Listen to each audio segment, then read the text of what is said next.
if you're not doing this currently, if you're not doing the day-to-day as you walk by the way, Deuteronomy 6, education and discipleship, what would you say is the first step you should take? And then how should this play out as you walk forward with your family? Yeah, that's a great question. I would simply say that the first step is recognizing that this is in fact a command. This is something that God requires of us.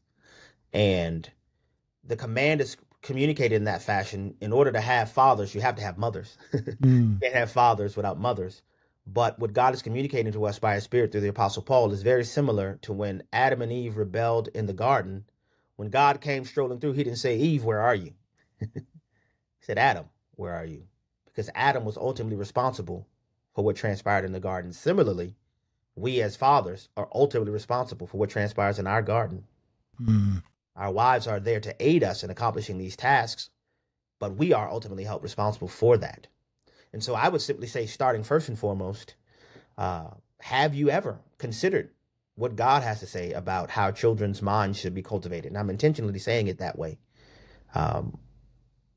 If you haven't, I would, first of all, repent of that and set my course to see what has the Lord said in his word about this. Secondarily, and actually this would be first, I would pray about it.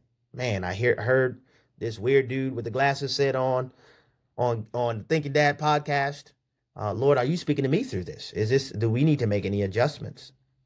And then next, I would say implement immediately what God is leading you to do. I know it's weird, it's different. Listen, I didn't know anybody around me who was discipling the children from home. I'm a dude from the hood. I went to public school like everybody else. I went to private school just because I could play basketball when I got to high school, but God convicted me through his word that led us to this trajectory. And then I would say the fourth thing that has to happen, implement worship of the Lord in your home.